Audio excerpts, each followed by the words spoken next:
জয় হরিবল। মতুয়া কল্যাণ পরিষদ কর্তৃক আয়োজিত সাপ্তাহিক মতুয়া টক শোতে আপনাকে স্বাগতম।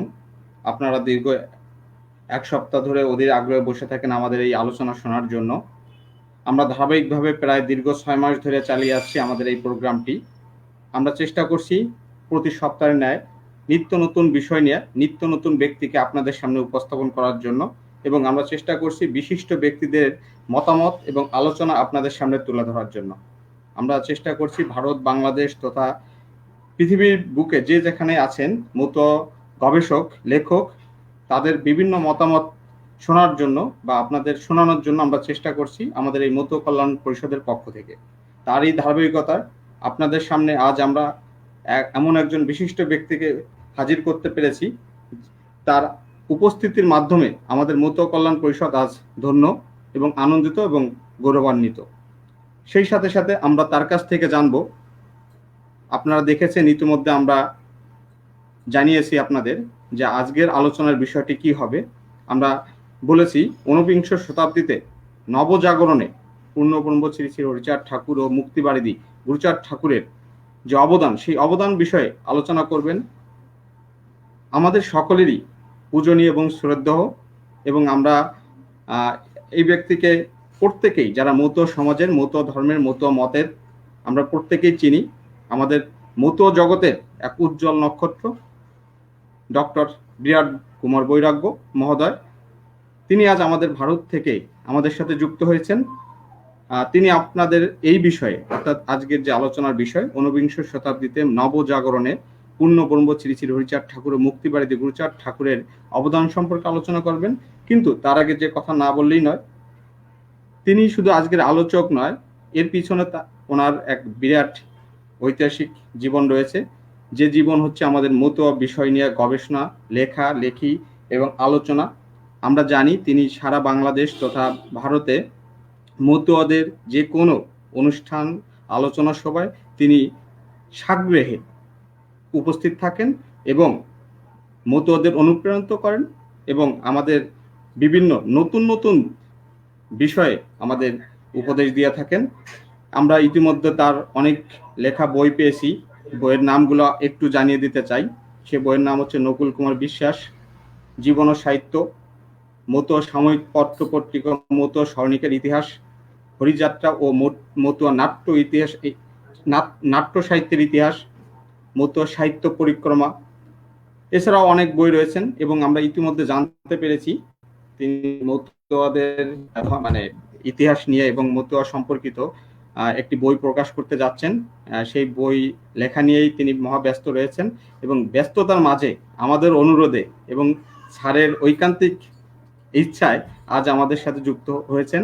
আমরা তার কাছে আজকের আলোচনার বিষয় শুনবো। তো এ পর্যায়ে আমি আর বেশি সময় নিব না, আমরা আজকে চলে যাব সরাসরি আজকের আলোচকের কাছে।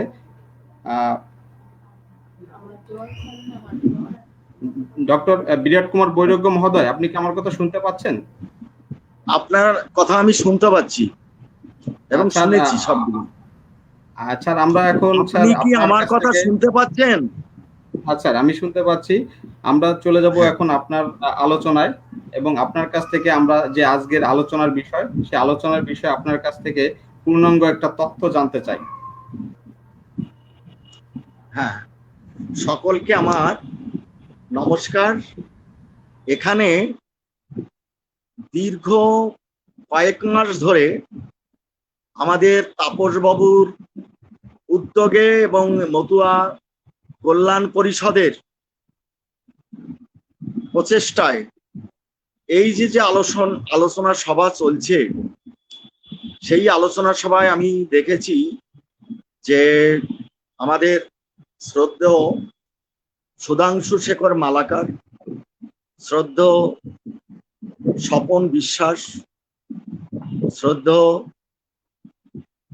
আমাদের হরপ্রসাদ বাগচি, আমাদের রবীন গোসাই, আরো অনেকে বক্তব্য রেখেছেন। আমি আমার লেখাপড়ার জন্যই আমি সেগুলো দেখতে পারিনি, কিন্তু আমি সেদিনকে দেখলাম যে এরা সমস্ত বক্তব্য রেখেছেন আমার শ্রদ্ধেয় ব্যক্তিরা। তা আজকের আমার এই বিষয়টায় আমি বিষয়টার মধ্যে ঢুকে যাচ্ছি। যে ঊনবিংশ শতাব্দীর নবজাগরণ, সেই নবজাগরণের সীমাবদ্ধতাটা কোথায়? সেই নবজাগরণ কলকাতা কেন্দ্রিক নবজাগরণ। সেই নবজাগরণে যদি আমাদের সমগ্র জাতির উন্নতি ঘটাতে পারত, তাহলে আমার হরিচাঁদ গুরুচাঁদ ঠাকুরকে ডাউন ট্রেডন পিপলদের মধ্যে নবজাগরণ ঘটাতে হতো না। তাহলে ইউরোপের যে নবজাগরণ, সেই নবজাগরণের সমগ্র সমাজকে যেভাবে নাড়া দিয়েছিল, তাহলে ঊনবিংশ শতাব্দীতে ব্রিটিশ শাসিত ভারতে সেখানে প্রাচ্য এবং পাশ্চাত্যের সংঘর্ষ এবং মিলনের মাধ্যমে রেনেসাঁস এলো, নবজাগরণ এলো। 1757 সালে ইস্ট ইন্ডিয়া কোম্পানি বা লর্ড ক্লাইভের কাছে নবাব পরাজিত হলেন। তাহলে পাশ্চাত্য শিক্ষা দীক্ষা আমরা অষ্টাদশ শতাব্দী থেকে দেখছি যে 1765 সালের মধ্যে মীর কাসিমের পরাজয়ের পরেই প্রকৃত ক্ষমতার অধিকারী হলো ব্রিটিশরা। সেই ব্রিটিশদের মাধ্যমে জাতির শিক্ষা হচ্ছে, তারা ধর্মান্তরণ করছে, তারা খ্রিস্টান চার্চ টার্চ সমস্ত করছে, কিন্তু বাণিজ্য করতে যারা এলো, যারা ঔপনিবেশিকতার মধ্য দিয়ে তারা ক্ষমতা পেল, সেই শাসক গোষ্ঠীর কাছ থেকে আমরা পূর্ণাঙ্গ শিক্ষা পেতে পারি না, আশা করতে পারি না। কিন্তু সেই ব্রিটিশ শক্তির কাছ থেকে যেটুকু তাদের স্বার্থে শিক্ষা প্রচলন করলো, তাতে কিন্তু জাতি জেগে উঠছে। অর্থাৎ কলকাতায় পুরনো প্রথা, প্রচলিত ধর্মবিশ্বাস, অযৌক্তিক কার্যাবলী, নানা রকমের কুসংস্কারের বিরুদ্ধে জাতি মত প্রকাশ করছে, জেগে উঠছে। আমরা এই নবজাগরণে দেখি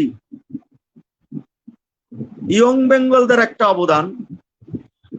ডিরোজিও সাহেব, সেই ডিরোজিও, যেহেতু সংক্ষেপে আমাকে 30 মিনিটের মধ্যে শেষ করতে হবে, আমি আমার শ্রদ্ধেয় শ্রোতা পাঠকদের, শ্রোতী মণ্ডলীকে আমি অনুরোধ করব যে মতুয়া জাগরণ জানতে গেলে, আমাদের বুঝতে গেলে, আমাদের দরকার আগে পৃথিবীর জাগরণ, ইউরোপের জাগরণ, কলকাতা কেন্দ্রিক জাগরণ। কলকাতা হলো ভারতবর্ষের রাজধানী। সেই ভারতবর্ষের রাজধানীতে ব্রিটিশরা প্রথমই তো বাংলাকে দখল করলো। তাহলে বাংলায় ফোর্ট উইলিয়াম কলেজ তৈরি হলো 1800 খ্রিস্টাব্দে। সেই 1800 খ্রিস্টাব্দের পরে 100 বছর পরে আমাদের সমাজের মধ্যে প্রথম পুস্তক রচিত, মানে মুদ্রিত হলো। সেই পুস্তকটার নাম হলো মহর্ষি তারকচন্দ্র সরকারের, তারক গোসাইয়ের মহাসংকীর্তন।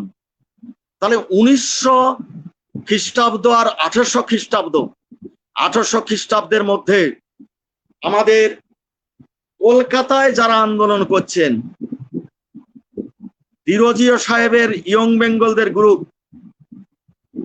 আমাদের এই 19th সেঞ্চুরিতে জন্মগ্রহণ করছেন, বিদ্যাসাগর আন্দোলন করছেন এই 19th সেঞ্চুরিতে।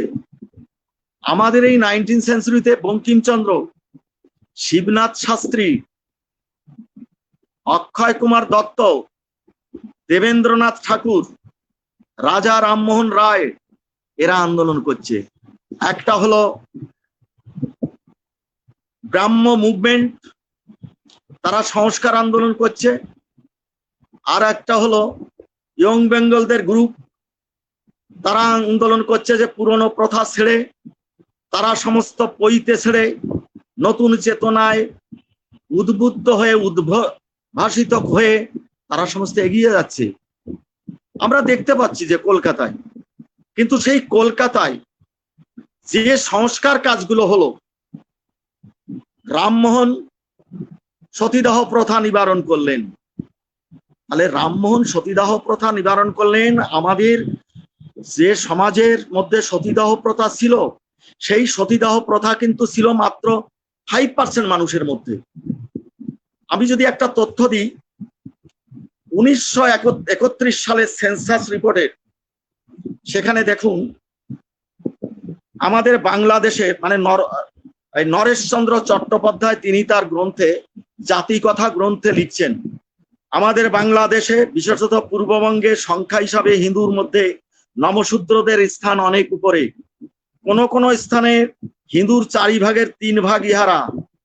1931 সালের খ্রিস্টাব্দের আদমশুমারির গণনায় সেন্সাস রিপোর্টস ফাইট the Calcutta Gazette July 14, 1932 p 1354 থেকে 70।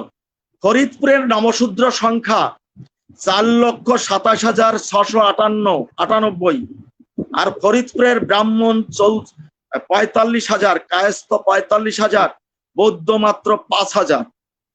তাহলে নমশূদ্র উচ্চবর্ণের এই 3 জাতি একত্রে কেবল নমশূদ্রদের 1/3 নয়। এটা হলো ওই বইয়ের কথা বা সেন্সাসের কথা।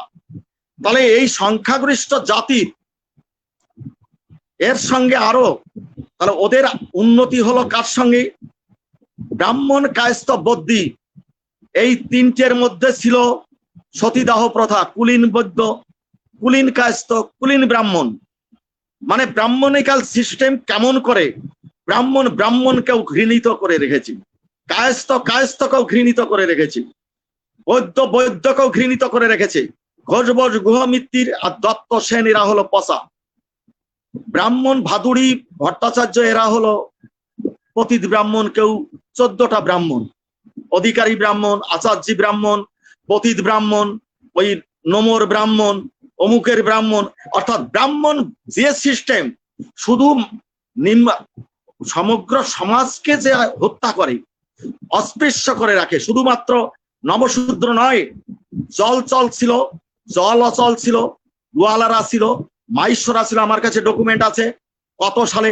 এবং ওই রঘুনন্দনের নির্দেশ অনুযায়ী বাংলায় ব্রাহ্মণ আর শূদ্র। তাহলে এই শূদ্র সমাজের মানুষকে 19বিংশ শতাব্দীর রেনেসাঁসে ওই 3টে বা মুষ্টিমেয় কয়েকজনের শিক্ষার অধিকার পেল। তাহলে আমার রামমোহনকে শ্রদ্ধা জানাই। বিদ্যাসাগর বহু বিবাহ প্রথা রদ করে তিনি আনলেন, বিধবা বিবাহ প্রচলন করলেন। কিন্তু এই বিদ্যাসাগর যখন সংস্কৃত কলেজের প্রিন্সিপাল, তিনি কি বলেছিলেন? ব্রিটিশ সরকার যখন বলে যে সমস্ত শিক্ষা প্রতিষ্ঠানে এদের দিতে হবে, আমি সংক্ষেপে শুধু একটু ধরিয়ে দিয়ে এসেছি। যদি আমার বইগুলো আপনাদের কাছে কোনোদিন আমি সৌজন্য সংখ্যা পাঠাতে পারি, আপনাদের কাছে আমি এগুলো আমি জানাতে পারবো। যে এইবার আসি আমার বিদ্যাসাগর, সেখানে বলল কি, এদের শিক্ষার সিস্টেমটা হলো ফিল্টার ডাউন সিস্টেম। শিক্ষা পদ্ধতির কতগুলো পদ্ধতি আছে। সেটা হলো উঁচুতে জল রাখলে যেমন নিচে সেটা পড়ে যায়, তেমনি হলো উচ্চ বর্ণের মানুষ শিক্ষা লাভ করলে নিম্ন বর্ণের মানুষ এমনি নাকি শিক্ষিত হয়ে যাবে। বিদ্যাসাগর বললেন, আমাদের গুরুচাঁদ ঠাকুরের 1996 সালে তার সার্ধশতবর্ষ উপলক্ষে আমাদের একটা স্মারক গ্রন্থ বেরোয়। সেখানে আমাদের 12-14 জনের লেখা, ডক্টর অনিল রঞ্জন, ডক্টর তুষার চট্টোপাধ্যায়, আমার কপিল কৃষ্ণ ঠাকুর, মনোহর মৌলী বিশ্বাস, এদের সমস্ত লেখা বেরোয়। তখন আমরা দেখেছি সেই লেখার মধ্য দিয়ে যে কৃষি আন্দোলনে সমস্ত, শুধু কেউ কেউ বলে যে শুধুমাত্র মতুয়াদের মধ্যে শুধু নাকি নমশূদ্রদের উন্নয়ন ঘটেছে।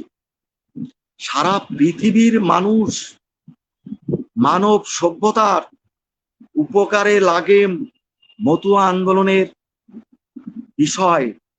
মতুয়ারা, হ্যাঁ, নমশূদ্রদের কথাটা এসছে বারবার ঠিকই, কিন্তু সেটাও তো সমাজের একটা বৃহত্তর অংশ। বাংলার অন্যতম প্রধান সংখ্যাগরিষ্ঠ জাতি নমশূদ্র, মাইশ্য, রাজবংশী, বাগদি, এই যে সম্প্রদায় 95-90% মানুষ, এই মানুষের জন্য তো ওই রেনেসাঁসে সাঁওতাল পল্লীর সাঁওতাল রমণী, তার কোনো পরিবর্তন হলো না। যশোর, খুলনা, বরিশাল, সেই গোপালগঞ্জ, কাশিয়ানী, সেই পাবনা, যশোর, মাগুরা, ওই পিরোজপুরের নমশূদ্র পল্লী, এ সমস্ত জায়গায় পৌঁছালো না রামমোহন বিদ্যাসাগরের বাণী। তারা যে অস্পৃশ্য থেকে গেল, তারা যে অশিক্ষার মধ্যে থেকে গেল, তাদের শিক্ষার জন্যে বিদ্যাসাগর ভাবলেন না।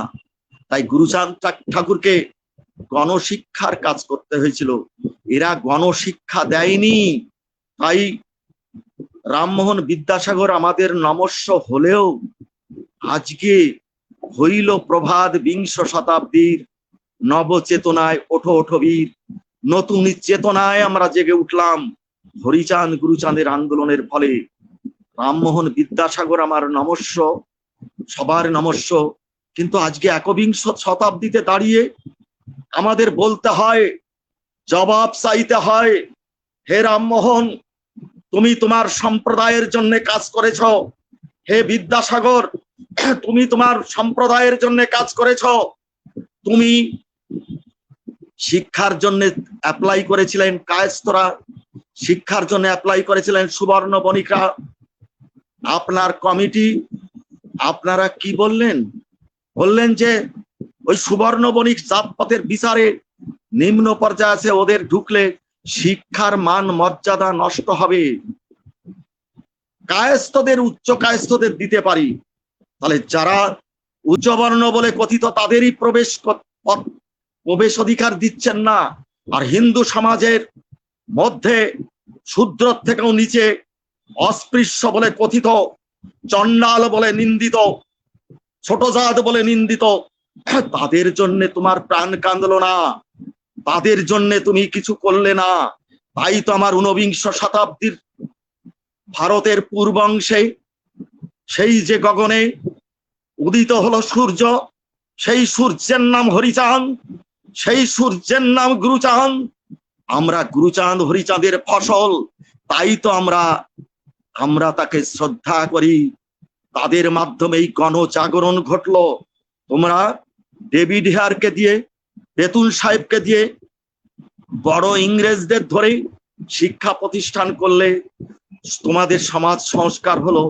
কিন্তু আমার সমাজের মানুষের মধ্যে রয়েছে ধানী নম, জেলে নম, মগুয়া নম, অলিয়া নম, শিউলি নম, এই যে বিভিন্ন বিভাগ করে সংখ্যাগরিষ্ঠ নমশূদ্র সম্প্রদায়কে ঐক্যবদ্ধের নাম করতে দিয়েছিল না।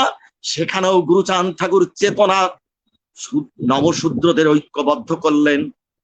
জেলে মালো সমস্ত জাতিকে ঐক্যবদ্ধ করে ব্রাহ্মণিকাল সিস্টেমের বিরুদ্ধে লড়াই করলেন। সেই লড়াইয়ের নাম হলো মতুয়া আন্দোলন, মতুয়া জাগরণ। সেই মতুয়া জাগরণে আমরা দেখতে পেলাম যে ব্রাহ্মণিকাল সিস্টেমের বিরুদ্ধে লড়াই, অস্পৃশ্যতার বিরুদ্ধে লড়াই, যে অস্পৃশ্যতার বিরুদ্ধে বিংশ শতাব্দী, মানে আমি আপনাদের সময় থাকলে দেখাতাম, গোখেল সাহেব সাধারণ শিক্ষার জন্য আইন পাশ করতে যাচ্ছে। উচ্চবর্ণের জাতীয় নেতারা, কংগ্রেসের জাতীয় নেতারা, উচ্চবর্ণের জমিদার, ফরিদপুরের জমিদার অম্বিকাচরণ মজুমদার, যদি সেই ইতিহাসগুলো পড়েন, যে আমাদের এই বঙ্গভঙ্গ বিরোধী আন্দোলনে সামিল করতে চেয়েছিলেন, আমাদের লোককে বিভ্রান্ত করতে চেয়েছিলেন, সেই অম্বিকাচরণ মজুমদার লখনৌয়ের সম্মেলনে তিনি বলছেন 1917 সালে যে না না, এডুকেশন সকলের জন্য নয়। রাষ্ট্রগুরু সুরেন্দ্রনাথ বন্দ্যোপাধ্যায় তিনি বারবার ব্রিটিশ সরকারকে বাধা দিচ্ছে, সাধারণ মানুষকে শিক্ষা দেওয়া যাবে না। রাষ্ট্রগুরু সুরেন্দ্রনাথ, আমার কাছে ডকুমেন্ট আছে, কেউ যদি আমার কাছে, আমি তাদের বিনয়ের সঙ্গে আমি তাদের বলতে চাই, হায় রাষ্ট্রগুরু, হায় ব্রিটিশ সরকার আমাদের শিক্ষা দিতে চায়। 1927 সালে যখন সাইমন কমিশনের কাছে 18টা মেমোরান্ডাম গেল, একমাত্র পূর্ববঙ্গ থেকেই 2টো স্মারকলিপি গেল। একটার হলো মুকুন্দ বিহারী, জননায়ক মুকুন্দ বিহারী মল্লিক, আর একটা হলো রসিকলাল বিশ্বাস। সবাই হলো গুরুচাঁদের ফসল, হরিচাঁদের ফসল। তারা ভারতবর্ষ থেকে মোট 18টা, আর সেখানে সাইমন কমিশনে দাঁড়িয়ে মুকুন্দ বিহারী মল্লিক বলছে, এবং গুরুচাঁদ ঠাকুর বলছেন তার বিশ্বদেব দাসের মাধ্যমে, এই যে নীরদ বিহারী মল্লিকের মাধ্যমে আইনসভায় বলছে আমাদের এই লাঙ্গল যাদের তাদের জমি দিতে হবে, আমাদের এই শিক্ষার জন্যই করতে হবে। তখনকার দিনের আইনসভার সেই বইগুলো আমরা, সেই প্রশ্নোত্তর পর্ব আমরা এনেছি। আমরা তাহলে সেইখানে গুরুচাঁদ ঠাকুর তখন নেতৃত্ব দিচ্ছেন। তাহলে রাজনৈতিক নেতাদের কাছেও বার্তা পৌঁছে গেল। আমি শুধু একটুখানি 2 মিনিটের মধ্যে মতুয়া আন্দোলনের মধ্যে কেমন করে প্রথম হলো জাতপাত বিরোধী সংগ্রাম, সেই সংগ্রাম রূপ নেয় ব্রাহ্মণ পুরোহিততন্ত্র বিরোধী আন্দোলনে। ব্রাহ্মণ পুরোহিততন্ত্র বিরোধী আন্দোলন রূপান্তরিত হয় স্বতন্ত্র ধর্ম সংস্কার আন্দোলন। স্বতন্ত্র ধর্ম সংস্কার আন্দোলন রূপান্তরিত হয় সমাজ সংস্কার আন্দোলনে। সমাজ সংস্কার আন্দোলন রূপান্তরিত হয় অর্থনৈতিক উন্নয়ন প্রচেষ্টায়। অর্থনৈতিক উন্নয়ন আন্দোলন প্রসারিত হয় রাজনৈতিক ও জাতীয় আন্দোলনে। মতুয়া আন্দোলন রূপ পরিগ্রহ করে নিপীড়িত জনসমাজের আত্মজাগরণের আন্দোলনে।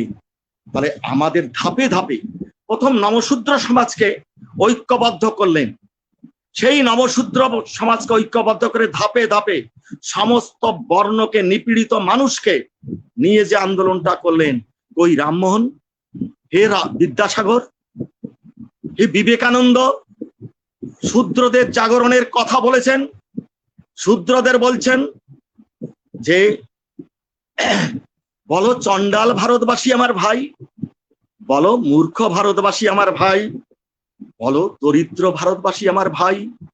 যদি আমরা এক এক করে বিবেকানন্দ রচনাবলী পড়ি, আমরা দেখব যে গুরুচাঁদ ঠাকুর যে কাজটা করলেন, গুরুচাঁদ ঠাকুর চণ্ডাল গালি মোচনের জন্য যে আন্দোলনটা করলেন, চান্ডাল জাতি সে সমস্ত আমি জানি, যেখানে নিশ্চয়ই আমার স্বপনদা বলে গেছেন, কিন্তু উচ্চবর্ণের মানুষ এই বাংলার বৃহত্তম জাতিকে নিন্দা অর্থে চণ্ডাল শব্দটা ব্যবহার করে সেইখানে গুরুচাঁদ ঠাকুর গর্জন করে উঠেছিলেন যে যারা আমাদের সমাজের মানুষ কখনো মরা পড়ায় না, আমার সমাজের মানুষ দেশ সেবা করে, মধ্যযুগের সমর কুশলী জাতি, দেশ সেবক, তাদের ইতিহাস টেনে যদি আমরা দেখা যায় যে তারা আমাদের খেতে দেবে না, পড়তে দেবে না, আমাদের আবার গালি দেবে, চাড়াল বলে গালি দেবে। চাড়াল, মৌলবাদী সবাই আমাদের চাড়াল বলে গালি দেবে। অর্থাৎ অন্য জাতির মধ্য থেকেও চাড়াল গালি সহ্য করতে হয়েছে, হিন্দু সমাজের উচ্চবর্ণের কাছ থেকেও চাড়াল গালি সহ্য করতে হয়েছে। তার বিরুদ্ধে তিনি চণ্ডাল গালি মোচনের জন্য তিনি যে আন্দোলন করলেন, তাহলে সমাজ সংস্কার আন্দোলন করলেন। তাহলে বিদ্যাসাগর, তুমি চণ্ডাল গালি মোচনের জন্য কারোর কাছে কি স্মারকলিপি দিয়েছো? তুমি তো সেই সময় আমাদের দেশে গুরুচাঁদ ঠাকুরের পরেই তোমার জন্ম 1963 সালে। তাহলে গুরুচাঁদ ঠাকুর আন্দোলন করছেন, আপনি তো গিয়ে রাজা মহারাজদের কাছে আতিথ্য গ্রহণ করে বিশ্বে যাচ্ছেন, কিন্তু আপনার দেশে চণ্ডাল গালি দরিদ্র ভারতবাসী আমার ভাই, এ দরিদ্র ভারতবাসী, সেই দরিদ্র ভারতবাসীর চাকরির জন্য আমার গুরুচাঁদ ঠাকুর কি করলেন, ফুড ফর ওয়ার্কের জন্য কি করলেন গুরুচাঁদ ঠাকুর। গুরুচাঁদ ঠাকুর আমার যেভাবে মানুষের অর্থনৈতিক উন্নয়নের জন্য কাজ করলেন, কিন্তু আমার কাছে এসে তো তুমি পৌঁছালে না, তুমি তো এসে বললে না যে এদের, তুমি শুধু ভাষণ দিয়ে গেলে। আমার বিবেকানন্দ, তুমি পুরোহিততন্ত্রকে লাথি মারতে চেয়েছো, কিন্তু রামকৃষ্ণ মিশন প্রতিষ্ঠা করে তোমার যে ভগবান রামকৃষ্ণদেব মরার দুদিন আগে বলছে, আমার বিছানায় কে আছিস, কোন শূদ্র আছিস, সেই শূদ্র যদি থাকিস আমার গলায়, আমার ক্যান্সার হয়েছিল, তিনি বলছেন আমাকে ওই ইয়ে করছে, ওই কি বলে, ওই জিওলে কাটাচ্ছে, অর্থাৎ আমাকে স্পর্শ করলে সেখানে ছিল একজন কৈবর্ত আর একজন কায়স্থ। হিন্দু সমাজের বিধান অনুযায়ী বাংলার ব্রাহ্মণ ছাড়া সবাই হলো শূদ্র, সেখানে নমশূদ্র নয়, অন্য তারা উচ্চবর্ণ কথিত, তাদের মানে সুতাও যাওয়া যাবে না। গিরিশ ঘোষের বাড়িতে কোনোদিন কায়স্থ গিরিশ ঘোষের আমন্ত্রণ গ্রহণ করেনি। রানী রাসমণি দেবী 9 লক্ষ টাকা সে সময় দিয়েছিলেন, আজকে 9,000 কোটি টাকা। রানী রাসমণি দাস যখন মন্দিরে যাবে বলে যে তুমি তো রানী রাসমণি দাসী, অর্থাৎ আমাদের নারীদের টাইটেল নয়, আমাদের পুরুষদের শ্রাদ্ধের সময় বলে অমুক দাসস্য দাস। এই যে দাসত্বের বিরুদ্ধে, এই কুসংস্কারের বিরুদ্ধে লড়াই করেছিলেন ময়দানে নেমে আমার গুরুচাঁদ, আমার হরিচাঁদ, যে ধর্ম দিলেন প্রচলিত ধর্ম বিশ্বাসের বিরুদ্ধে কুঠারাঘাত হেনে, পুরোহিততন্ত্রকে কুঠারাঘাত হেনে, ব্রাহ্মণ্যতন্ত্রকে কুঠারাঘাত হেনে আমার তিনি দিলেন, কি দিলেন, মতুয়া ধর্ম, যেখানে জাত নেই, যেখানে ব্রাহ্মণের আধিপত্য নেই। যেখানে কিন্তু দুঃখ লাগে যখন আমার শ্রদ্ধেয়রা যখন ব্রাহ্মণ পুরোহিত নেই, ছাগল দিয়ে, গরু দিয়ে, সোনা দিয়ে, খাট দিয়ে, জমি দিয়ে ব্রাহ্মণের পায়ে প্রণাম করে উদ্ধার হওয়ার জন্য ধিক্কার জানাই তার, আমি প্রতিবাদ করি আমার প্রতিবাদী কণ্ঠে। আমার হরিচাঁদ, আমার গুরুচাঁদ, আমার তারক লোচন বদন গোপাল চাঁদ বিপিন, আমার রমণী গোসাই যে কাজ দেখিয়ে গেছে, যে আন্দোলন করেছে, আজকে ভারত নয় সারা পৃথিবীকে মানুষকে পথ দেখাতে পারে। কিন্তু দুঃখের বিষয়, আমার সমাজের যারা শিক্ষিত তারা গিয়ে ব্রাহ্মণ্যতন্ত্রের ধারক বাহকদের কাছে সাদা পোশাক পরে পইতে ঝুলিয়ে সেখানে গিয়ে তারা মাথা ঠকায়। যারা আমার মতো আন্দোলনকে এগিয়ে নিয়ে যাবে, যারা সমস্ত তাদের অর্থটা এখানে দেবে। আমি ঢাকাতে গেছি, ঢাকার অনেক শিল্পপতি আমার সমাজের মানুষ, তারা, আমি সেগুলো বলতে চাই না, আমার ইন্ডিয়া তো আমি দেখেছি বড় আইএস অফিসার, তাদের মহারাজের শিষ্য, কিন্তু যখনই রাজনৈতিক মঞ্চে, সামাজিক মঞ্চে গুরুচাঁদ ঠাকুরের উদ্ধৃতি না দিয়ে তারা সমাজে ঠাঁই পায় না। আমরাই চালাকি ধরে ফেলেছি। আজকে যেমন তাপস বসু আজকে যে কাজটা করছেন, আমাদের সঞ্জয় বিশ্বাস, আমাদের পবিত্র মিস্ত্রি, আমাদের ওই শশাঙ্ক বর, আমাদের সুবল রায়, আমাদের আরো পূর্ববঙ্গে বাংলাদেশে যারা আন্দোলন করছে, আমি তাদের নমস্কার জানাই। আমি তখন ভাবি যে না রে, বাংলাদেশের আমার মতুয়ারা সবাই কিন্তু ওই ব্রাহ্মণ পুরোহিতের পায়ে নমস্কার করে জমি দেয় না। ব্রাহ্মণ পুরোহিতের পায়ে নমস্কার করে, যে পুরোহিত তন্ত্র আমাকে ধ্বংস করেছে, আমার মানুষকে অপবিত্র করেছে। হায় বিবেকানন্দ, তুমি তো তার বিরুদ্ধে লড়াই করলে না। আমার মানুষকে তুমি বললে এই দরিদ্র ভারতবাসী, চন্ডাল ভারতবাসী, মূর্খ ভারতবাসী। তাহলে মূর্খ মানে কি? নিরক্ষর। সেই নিরক্ষর মানুষের মধ্যে আমার স্কুল প্রতিষ্ঠা করলেন, গণ আন্দোলন করে গণ শিক্ষার প্রচলন করলেন গুরুচাঁদ ঠাকুর। সেই গুরুচাঁদ ঠাকুর ছাড়া তুমি তো কটা স্কুল করেছো? বিদ্যাসাগর মশাই 1857 সাল থেকে তিনি 20টা স্কুল, তা ব্রাহ্মণদের মধ্যে 27টা স্কুলের মধ্যে 20টা স্কুল ব্রাহ্মণদের মধ্যে আর কয়েকটা নিম্নবর্ণের মানুষের মধ্যে স্কুল করেছিলেন আমার গুরুচাঁদ ঠাকুর। আমি একটু ডিস্টার্ব করব, আমি আপনাকে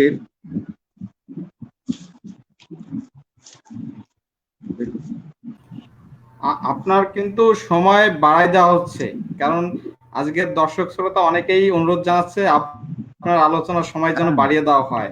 তো সেক্ষেত্রে আপনি আপনার মনের মতো করে আলোচনা শেষ করবেন, সময়ের দিকে আর খেয়াল না রেখে। তাহলে আমি আমার দর্শক শ্রোতাদের নমস্কার জানাই, কৃতজ্ঞতা জানাই, ধন্যবাদ জানিয়ে আমি ছোট করতে চাই না। আমার যারা এইবার একটা রিপোর্ট দিচ্ছি যে আমার গুরুচাঁদ ঠাকুর 1931 সালের মধ্যে ইনি উচ্চবর্ণেরই একজন গবেষক। ইংরেজি কোটেশনটা আমি দিতে পারতাম, সেখানে রয়েছে দেখুন, ইন বেঙ্গল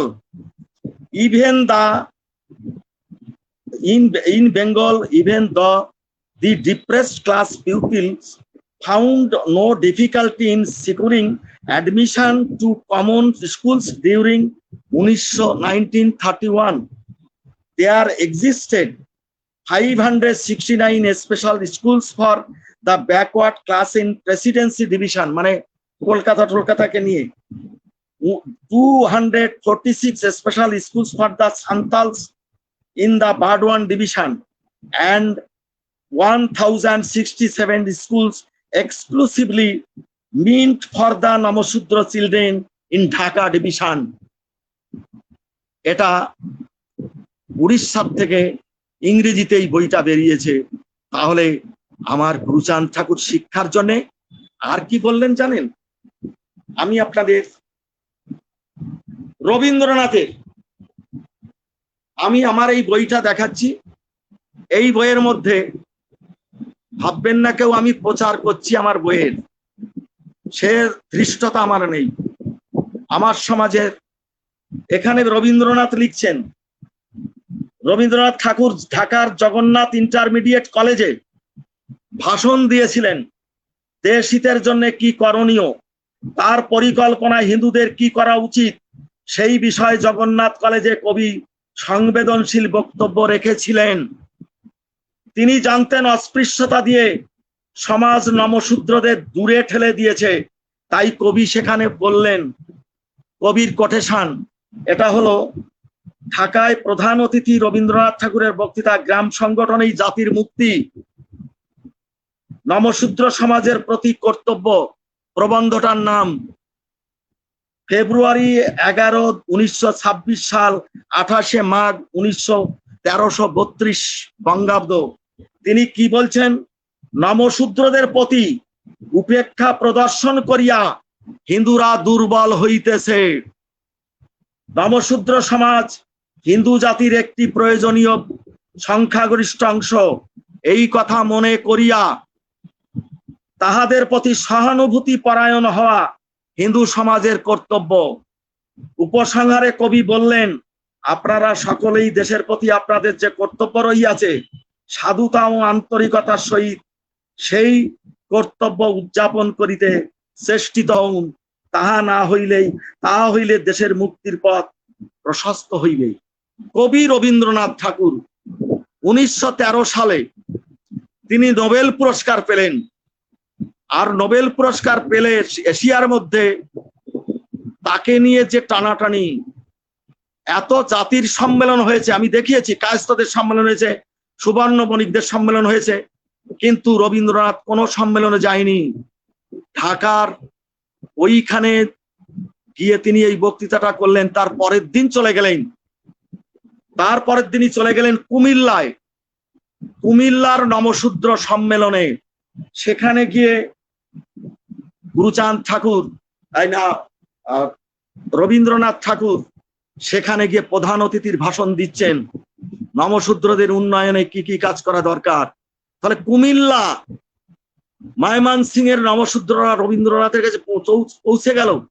সেখানে দেখা যাচ্ছে খুলনা থেকে, বরিশাল থেকে, ফরিদপুর থেকে প্রতিনিধিরা গিয়ে সেই হলে গিয়ে উপস্থিত হলেন, রবীন্দ্রনাথ প্রধান অতিথি হিসাবে বক্তৃতা করলেন। কেন?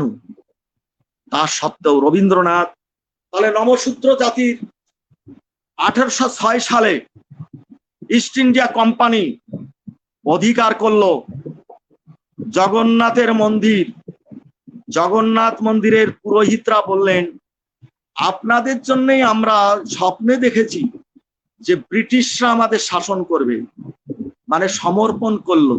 এরা ব্রিটিশের সময় ব্রিটিশের কাছে সমর্পণ করেছে, এরা মুসলমান সময় মুঘল দপ্তর সুলতানি আমলে এরা ক্ষমতা ভোগ করেছে, চিরস্থায়ী বন্দোবস্তরে এরা ক্ষমতা, এই মাটিতে যাদের পড়ে না চরণ তারাই মাটির মালিক হন। তারা শাসক গোষ্ঠী পরিবর্তন হলে ওরাও পরিবর্তন হয়ে যায়, আর নিম্ন বর্ণের মানুষকে অস্পৃশ্য মানুষ করে রেখে তাদের শিক্ষা থেকে বঞ্চিত করেছে। সেই জন্যে সেখানে আমরা রবীন্দ্রনাথকে রুখে দাঁড়াতে দেখছি। হে বিদ্যাসাগর, তুমি ফিল্টার ডাউন সিস্টেমের তুমি উদ্যোক্তা বা প্রবক্তা। তুমি বিদ্যাসাগর, তুমি রামমোহন, তুমি বিবেকানন্দ, তুমি আমরা বিদ্যাসাগর চর্চার আগে আমরা যেন হরিচাঁদ চর্চা করি, গুরুচাঁদ চর্চা করি। মানুষের ধর্মের অধিকার নেই, আমাকে কুলগুরুর কাছে যেতে হবে, আমাকে যেতে হবে ব্রাহ্মণ গুরুর কাছে, আমার বৌমাকে এনে তাদের সেবায় দিতে হবে গুরু প্রসাদী। জগন্নাথ মন্দিরের সেই পুরোহিতরা ব্রিটিশ ইস্ট ইন্ডিয়া কোম্পানির সঙ্গে প্যাক্ট হয়ে একটা লিস্ট করলো যে কারা কারা এই মন্দিরে প্রবেশ করতে পারবে না। 16 থেকে 18টা জাতির লিস্ট করলো, তার মধ্যে আমার নমশূদ্র কমিউনিটি লেখা রয়েছে 1806 খ্রিস্টাব্দে। কেননা নমশূদ্রদের উড়িষ্যায় খাদান জাতি বলা হতো, তারা কিন্তু পূর্ববঙ্গের নমশূদ্র নয়। আমার রিসার্চে আমি দেখিয়েছি যে মেদিনীপুরে, বাঁকুড়ায় নমশূদ্র সংখ্যা ছিল, ত্রিপুরায় ছিল। তাহলে এই নমশূদ্র সংখ্যাদের, তাহলে সেই সময় ত্রিপুরা, এই উড়িষ্যাতে আইন পাশ করলো ব্রিটিশ যে এরা তার মধ্যে পিরালি ব্রাহ্মণ, মানে রবীন্দ্রনাথের ব্রাহ্মণকে এই তালিকার মধ্যে ফেললো যে এদের ঢুকানো যাবে না। এই জন্যে রবীন্দ্রনাথ কুশারি বা পিরালি ব্রাহ্মণ সে জ্বালা জানে, তাই তো তিনি রবীন্দ্রনাথ 1310 বঙ্গাব্দে যখন গেল পুরীর মন্দির থেকে তাকে দূর করে তাড়িয়ে দিল যে তুমি ব্রাহ্মণ হলেও তুমি নিচু ব্রাহ্মণ, তুমি অস্পৃশ্য। তাই তো রবীন্দ্রনাথ বললেন, হেমর দুর্ভাগা দেশ, যাদের করেছ অপমান, অপমানে হতে হবে তাদের সবার সমান।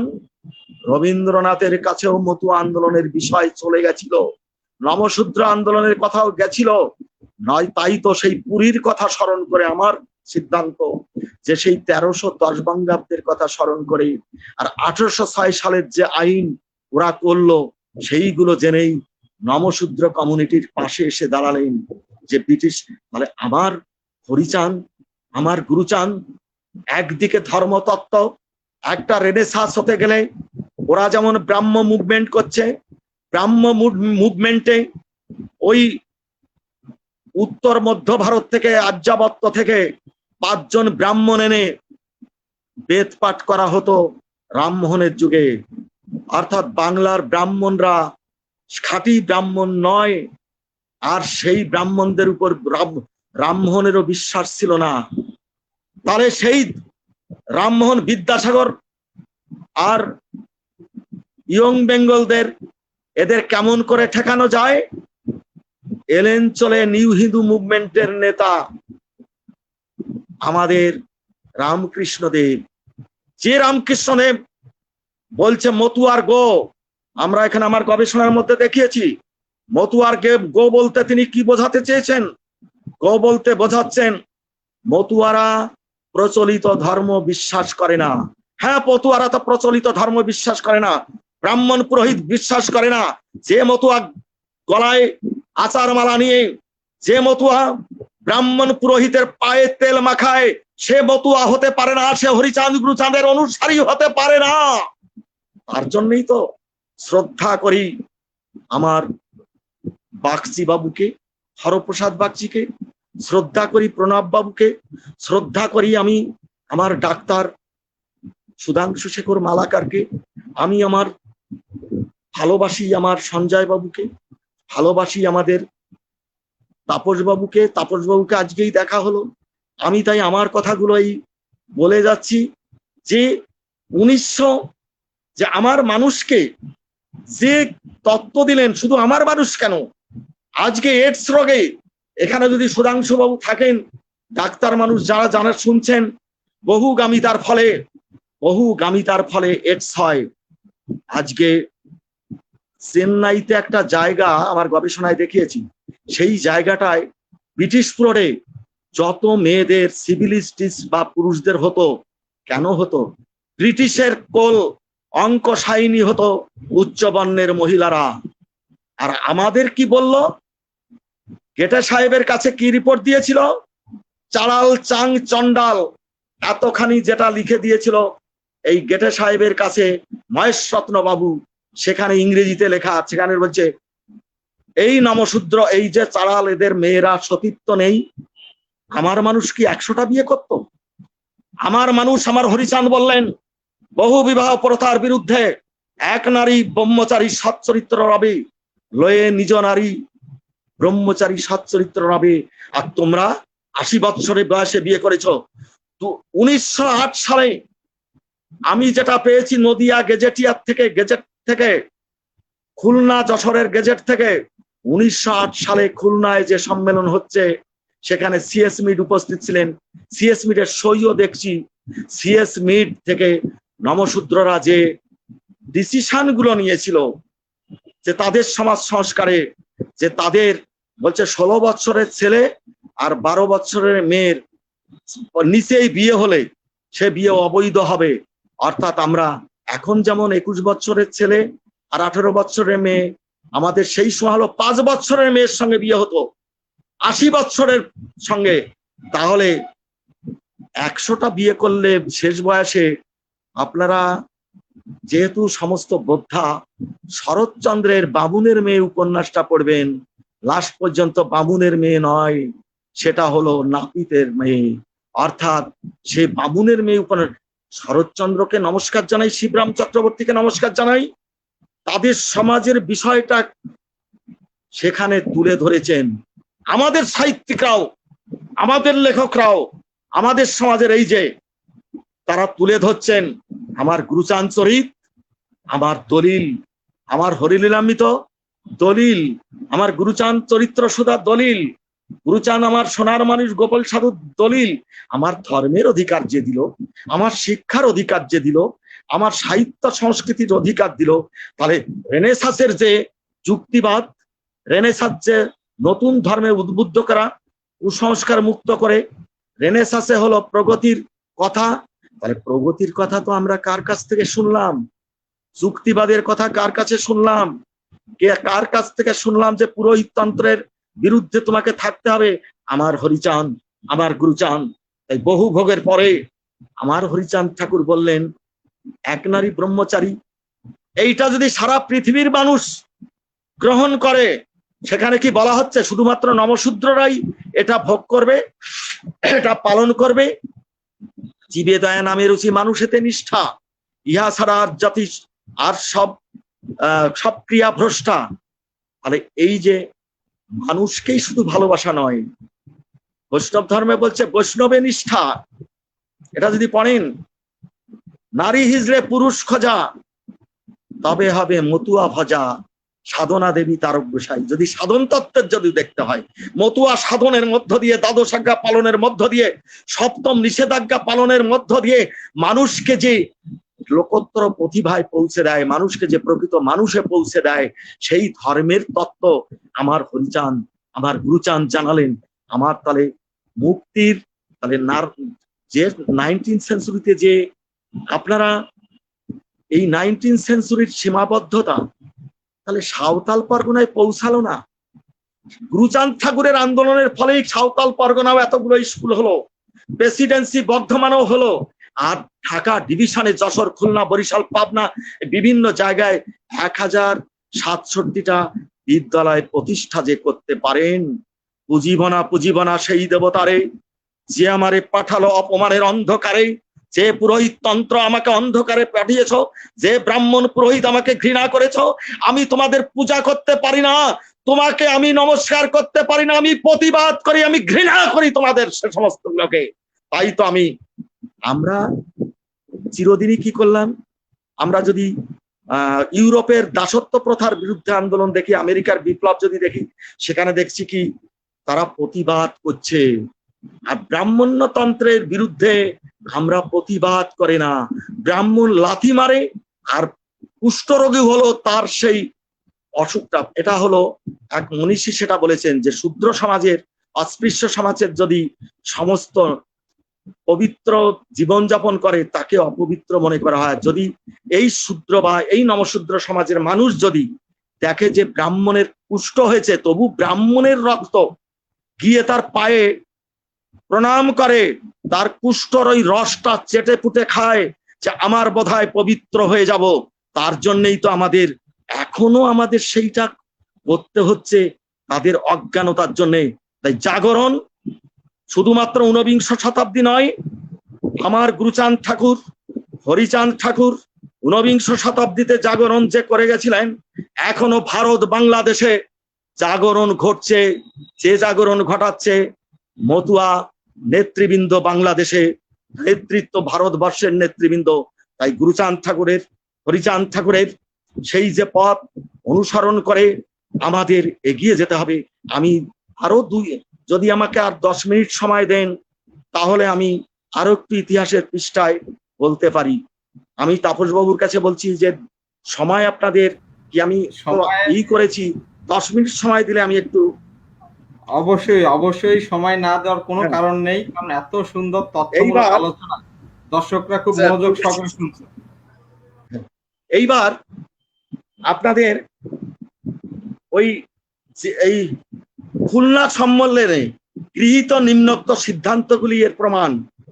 সে জাগরণের পশ্চাতে ছিল তাদের আলোর পিপাসা, মুক্তি বাসনা, অর্থাৎ অস্পৃশ্য মানুষের যে মুক্তির জন্য যে গুরুচাঁদ ঠাকুর, হরিচাঁদ ঠাকুর লড়াই করেছিলেন, তার মানুষগুলো সেখানে কি হয়েছে, as a community the Chandals or Namasudras, আমি গেজেট থেকে যেটা পেয়েছি, খুলনা গেজেটিয়ারও পাবেন এবং নদিয়া গেজেট, তখন অবিভক্ত নদিয়াও আন্দোলন হচ্ছে, নদিয়ায় কিন্তু বেশ নমশূদ্ররা ছিল, সেখানে বলছে, তার থেকে কিছু উদ্ধৃতি দিয়েছি, যে Namasudra show considerable aptitude for organization and that the ideals pursued by the better classes among them seem praiseworthy. As an instance of this may be mentioned a conference recently held in March 1908 অর্থাৎ 1908 সালে, which was attended by Namashudras from Khulna, the adjoining districts, and some districts of Eastern Bengal.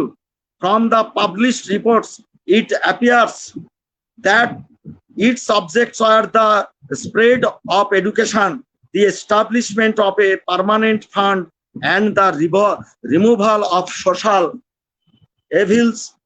In pursuance of these objects, the following resolutions were passed. Act number, that the Namashudra conference be made permanent by yearly meetings to be held in the different districts for the discussion of social matters and the spread of education. 2 number, that a village committee be formed in every Namashudra village and unions of 15 such villages and a district committee in every district. 3 number, that for acquiring for a Namashudra contribution fund, village committees, unions and district committees be authorized to collect subscriptions. A handful of rice should be set apart before meals. আমাদের ভিতর চালু ছিল যে এক মুঠ, যারা বলে মুষ্টি চাল, এটাও গুরুচাঁদ ঠাকুর, দেখুন সেখানে লেখা রয়েছে যে before meals in every family and collected equitably by the village committee, every member of village committee will pay monthly subscription of 1 anna, of unions 2 annas, and district committees for 4 annas. They are 3% of the expenses incurred in Shraddha, marriages, and other occasions must be reserved for his fund. Son number, that are some active measures should be adopted towards social reform. It is resolved that any Namashudra marrying his son under 20 or daughter under 10, বাবা পুরুষদের হলো 20 বছর আর মেয়েদের হলো 14 বছর, will be excommunicated. The committees and unions must be especially careful about strict compliance with these resolutions. তাহলে resolution নিল CS mood, সেখানে উপস্থিত সিএস মিড এবং মতুয়া নেতারা সেখানে, মানে তখনও মুকুন্দ বিহারী মল্লিক ফর্মে বেশি আসেনি, কুমুদ বিহারী মল্লিক এসছেন, হ্যাঁ এসছেন ফর্মে, কেননা চাকরি হচ্ছে। তাহলে 1907 সালে যে ওই আসাম অ্যান্ড ইস্ট বেঙ্গল দিয়ে সেইটায় যে রিজার্ভেশন চালু হলো, সেই সরকারি সেই রিজার্ভেশনে আমাদের চাকরি হলো মুকুন্দ বিহারী মল্লিক, পিয়ার ঠাকুর, এই ইতিহাসগুলো। তাহলে চাকরি পেলাম কার জন্যে? শিক্ষা পেলাম কার জন্যে? তিনি শিক্ষা প্রতিষ্ঠান, গণশিক্ষা। সেখানে আরেকটা বিষয় আমি উল্লেখ করছি,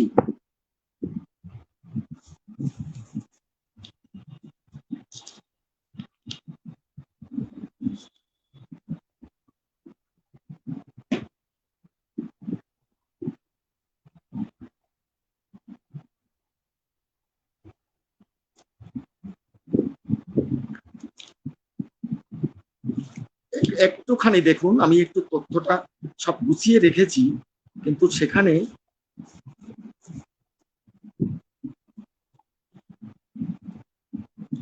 হরিচাঁদ ঠাকুর যে কৃষকদের গুরুচাঁদ ঠাকুর, একটা জাতির জাগরণের শিক্ষা, আগে শিক্ষা যদি পাই কাহারে ডরাই, শিক্ষিত করার পর সে আমি জানতে পারবো যে আমার দেশমাতা কে।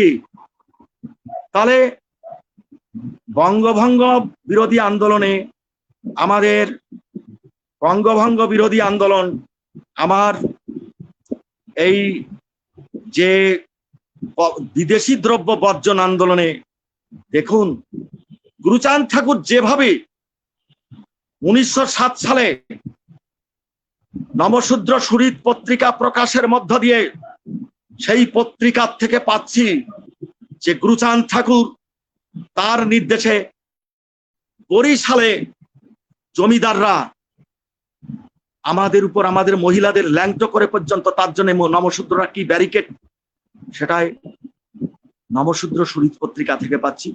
আরো এটা পাচ্ছি community formation and communal conflict, economical and political weekly, November 1990 বিশ্লেষণ করেছেন, সেটা ইংরেজি পরিসংখ্যান। তাহলে আমরা নীলকর সাহেবদের, আমরা গুরুচাঁদ ঠাকুর বললেন যে আমিও দেশমাতাকে চাই, ব্রিটিশ মুক্ত করতে চাই, কিন্তু এই বাজারে ব্রাহ্মণ্যবাদী পত্রিকা আর বাজারে নেতারা, তারা বলল যে গুরুচাঁদ ঠাকুর এই স্বাধীনতা বিরোধী ছিল। যদি গুরুচাঁদ ঠাকুর চরিত পড়েন, যদি আরো কিছু লোকের বই যদি পড়েন, এই মুহূর্তে আমি বলতে চাই বোম্বেতে আছে জগদীশ বাবু, জগদীশ রায়, তার বইগুলো যদি পড়েন তাহলে আপনারা বুঝতে পারবেন যে, তারপরে যদি কপিল ঠাকুরের, গুরুচাঁদ ঠাকুরও অন্তজ বাংলার নবজাগরণ, কপিল ঠাকুরের সম্পাদিত শ্রী হরিচাঁদ ঠাকুর ও অন্তজ এই মতুয়া আন্দোলন, হরিচাঁদ ঠাকুর ও মতুয়া আন্দোলন, এই বইগুলো যদি পড়েন তাহলেও বুঝতে পারবেন যে ব্রাহ্মণিক্যাল সিস্টেমের মাধ্যমে আমাদের মুক্তি আসেনি। আমাদের যে মুক্তি এ পর্যন্ত যেটুকু দেখতে পাচ্ছেন, আমার এমএলএ এমপিরা যে রিজার্ভেশন সিট থেকে যেতেন, তাদের বাড়িতে একটা হরিচাঁদের ফটোও নেই। আমি আপনাদের মন্ত্রীর কথা জানি, আমি মাগুরাতে একটা, আমি নাম বলবো না, আমার সঙ্গে বক্তৃতার মধ্যে আরম্ভ হয়ে গেল, দেখি যে তিনি ভীষণ ভাবে, পরে খোঁজ নিলাম কি তিনি মতুয়া নন, তিনি নমশূদ্র সম্প্রদায়ের, তার মাথাটা বিকেনো আছে ওই সাদা কাপড় পরা গোপালাদের কাছে বিকেনো আছে। আমার কথাগুলো একটু তারপরে দেখলাম যে এর কাছ থেকে তো এইটাই পাবো, শুধু নমশূদ্র সমাজে এরা ওই গঠন করার জন্য, তাদের কাছ থেকে প্রশংসা পাওয়ার জন্য তারা আমার সমাজও, এখানে যতগুলো এমএলএ আছে নমশূদ্রদের 34টা প্রায় এমএলএ আছে পশ্চিমবঙ্গে, তাদের যদি প্রতিটা একটা একটা বাড়িতে আমি চিনি, তারা মহারাজের শিষ্য, তারা কিন্তু মতুয়া মধ্যেই নমশূদ্রদের মধ্যেই ভোট পেয়ে তারা নির্বাচিত হয়।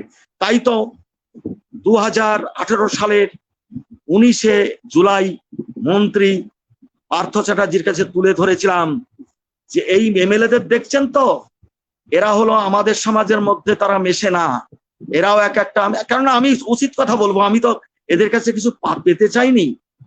আমরা বলেছিলাম হরিচাঁদ গুরুচাঁদ অবিভক্ত ভারতে জন্মগ্রহণ করেছিলেন, অবিভক্ত ভারতে জন্মগ্রহণ করে ভারতবর্ষেরই শিক্ষা প্রতিষ্ঠান গড়ে তুলেছিলেন। তাহলে গুরুচাঁদের নামে কেন কলেজ ইউনিভার্সিটি হবে না? যদি পঞ্চানন বর্মার নামে হতে পারে, বিদ্যাসাগরের নামে যদি ইউনিভার্সিটি হতে পারে, রবীন্দ্রনাথের যদি হতে পারে, যিনি এতগুলো স্কুল তৈরি করলেন সরকারের কাছে অনুমোদন করে, আর বিভিন্ন বংশের মাধ্যমে যেটা তৈরি করলেন সেগুলো তো অন্য হিসাব। তাহলে এতগুলো শিক্ষা প্রতিষ্ঠান যে করে আর যে রিজার্ভেশনের জন্য আন্দোলন করে, পরবর্তীতে আবার আমার এখানে আসতেই হবে যে দেশ বিভাগের পরে সংবিধান রচনায় বাবা সাহেব সংবিধান রচনার মধ্যে যেটা দিলেন, তাহলে সেই সংবিধানের রচনায় পূর্ববঙ্গ থেকে তিনি জিতলেন। তিনি আক্ষরিক অর্থে যে কয়জন তারা মতুয়া না হতে পারে, কিন্তু এই নমশূদ্র আন্দোলনের ফলেই যোগেন্দ্রনাথ মন্ডল, আমাদের মুকুন্দ বিহারী, কুমুদ বিহারী মন্ডল, মল্লিক, তারিক বারুরি, এরা সমস্ত হরিচাঁদ গুরুচাঁদের নমশূদ্র বা মতুয়া মুভমেন্টেরই ফসল। তাহলে সংবিধান রচনায়, তাহলে সেইখানে সেই সংবিধানে আসলো রিজার্ভেশন। তার আগে যে 1937 সালের যে রিজার্ভেশন, মানে পুনা চুক্তির পরে যে রিজার্ভেশন হলো, সেটাই তো মতুয়ারাই লিড দিয়েছে। মুকুন্দ বিহারী মল্লিক, এ সমস্ত নীরদ বিহারী মল্লিক, এই বিশ্বদেব দাস যাদের কথা বলছি, তাহলে তারা কারা? তাহলে সেই রিজার্ভেশনের সূত্র ধরে তুমি মন্ত্রী হচ্ছ, এমপি হচ্ছ, কিন্তু তারা একমাত্র কপিল কৃষ্ণ ঠাকুর, শান্তনু ঠাকুর, আমাদের মমতা ঠাকুর, এই তিনজন ছাড়া কেউ পার্লামেন্টে হরিচাঁদ গুরুচাঁদের নামে শপথ গ্রহণ করেনি। এখনো নমশূদ্র সমাজের মধ্যে কয়েকজন এমপি আছে এই ভারতবর্ষে, তাদের আমরা জানি ব্যক্তিগতভাবে। তাহলে এতগুলো এমএলএ, এতগুলো 1937 সাল থেকে এ পর্যন্ত এত নমশূদ্র অবিভক্ত বাংলা থেকে এত মন্ত্রী হয়েছে, এমপি হয়েছে, তাহলে আজকে মতুয়াদের পাশে এসে দাঁড়ায়নি। আজকে যখনই ভারত বাংলায় মতুয়ারা মাথা তুলে এসে দাঁড়াচ্ছে, তাদের মধ্যে বিভ্রান্তি সৃষ্টি করে, তাদের মধ্যে গ্রুপবাজি করে সেইটাকে ধ্বংস করতে চাইছে, কিন্তু না, ধ্বংস করতে পারবে না। চারিদিকে চারিদিকে মতুয়া আন্দোলনের লোক সৃষ্টি হয়েছে। আরেকটা জায়গায় আমি দিচ্ছি, হরিচাঁদ ঠাকুর মতুয়া দর্শনের ভিতরে যে বেদাচার, তন্ত্রমন্ত্র, যাগযজ্ঞ, শোষণে বাংলার কৃষক কুলের প্রাণ তখন ওষ্ঠাগত, এর প্রতিবাদে হরিচাঁদ তার সংগঠন বিশাল বাহিনী নিয়ে জোনাসুর কুঠি অভিযান করেন, অর্থাৎ ঔপনিবেশিক শক্তির বিরুদ্ধে, নীলকর সাহেবদের বিরুদ্ধে আমার হরিচাঁদও আন্দোলন করেছে, মতুয়া সমাজের মানুষ আন্দোলন করেছে।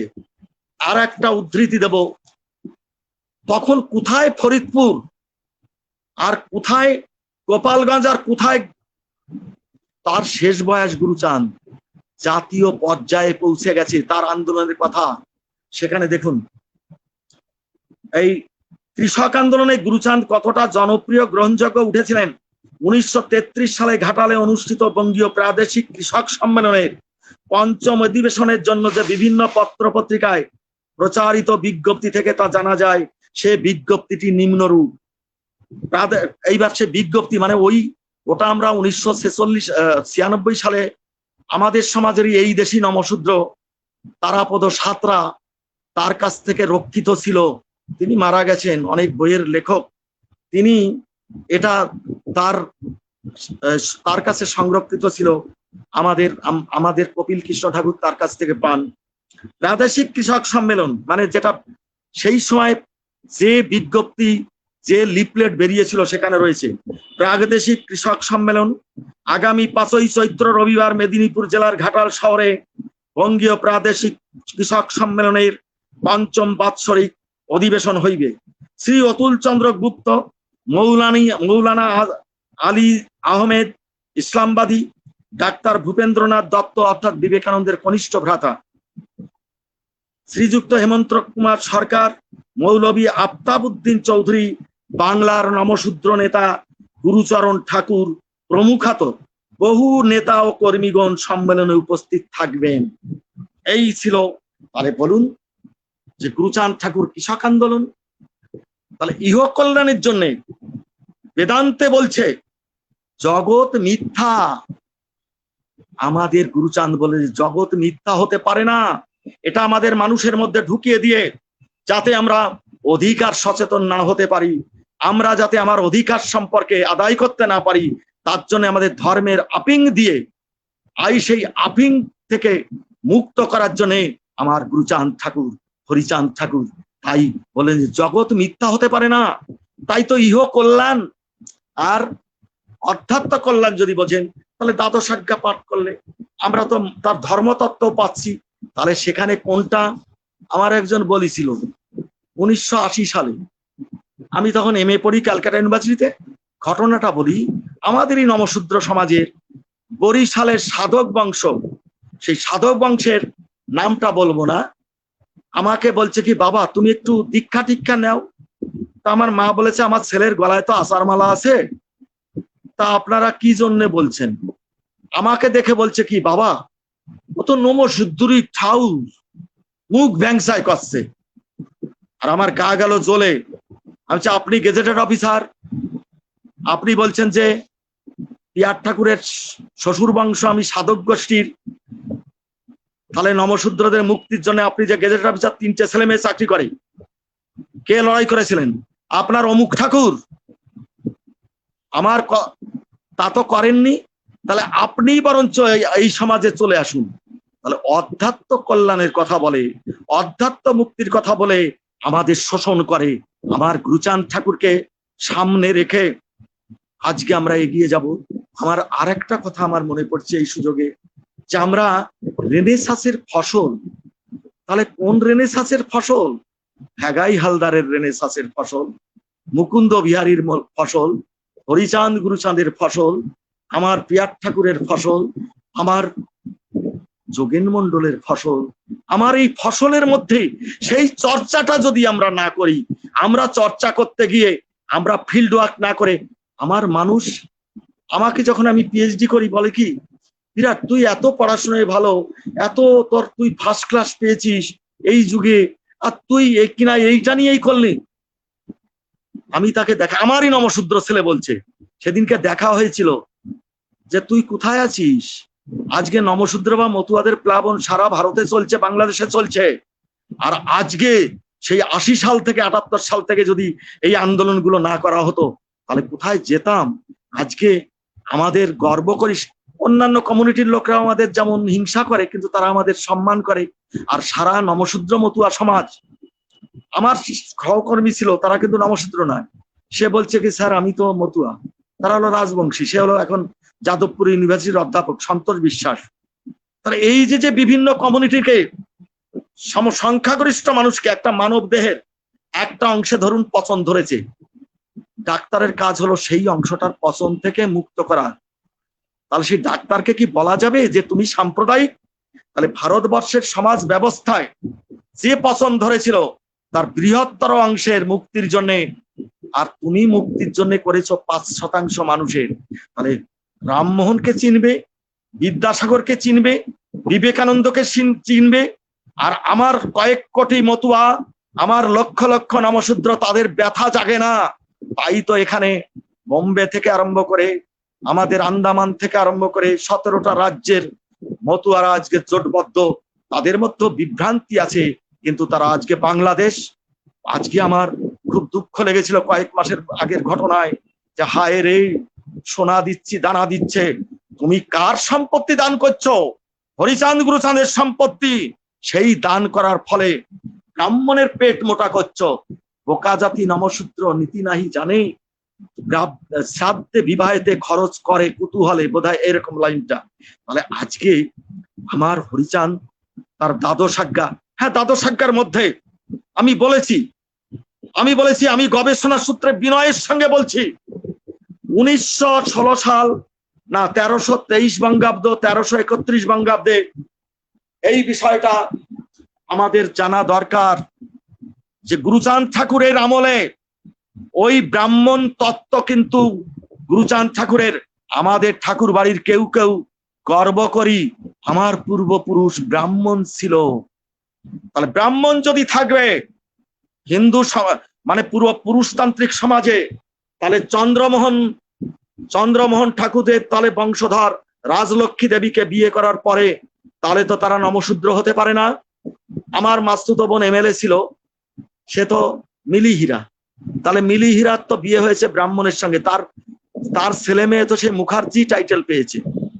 তাহলে চন্দ্রমোহন ব্রাহ্মণ হলে, রামদাস ব্রাহ্মণ হলে, এই ব্রাহ্মণ হলে তো তাহলে বর্তমান বংশধর পর্যন্ত সবাই তো ব্রাহ্মণ। তাহলে গুরুচাঁদ ঠাকুর কেন বলছে এ জাতিকে নিয়ে আমি ডুববো তো ডুববো, বাঁচাবো তো বাঁচাবো। তাহলে গুরুচাঁদ ঠাকুরের দলিলে 1910 সালের দলিলে গুরুচরণ বিশ্বাস কেন লেখা রয়েছে?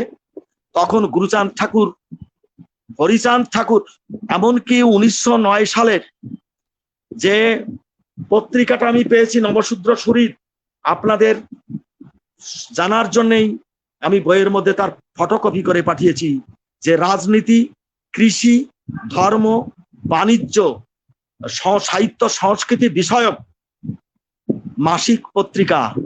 সেখানে 1907 সাল থেকে 1909 সাল পর্যন্ত যে 3 বছরের মধ্যে ভারতবর্ষের বাংলার 64টা পত্রিকার মধ্যে অন্যতম হয়েছে, সেখানে সুরেন্দ্রনাথ ঠাকুরের নাম রয়েছে, সুরেন্দ্রনাথ বিশ্বাস, মানে কর্মাধ্যক্ষ ছিলেন উনি, আর গুরুচাঁদ ঠাকুর ছিলেন স্বত্বাধিকারী, আর ছিলেন শশীভূষণ ঠাকুরের নাম রয়েছে শশীভূষণ বিশ্বাস।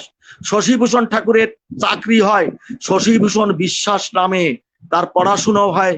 তাহলে এক জায়গায় লিখছেন পিয়ার ঠাকুর মশাই তার আত্মচরিতে যে আমার বংশধররা, আমার পূর্বপুরুষ রামদাস মিশ্র হলেন মিশ্র টাইটেল এবং মৈথিলি ব্রাহ্মণ।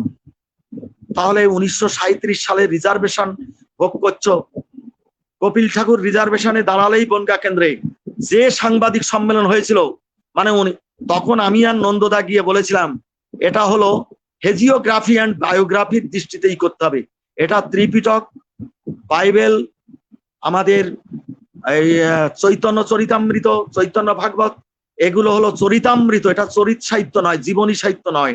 তাহলে এর মধ্যে রয়েছে অনেক কিংবদন্তি আছে।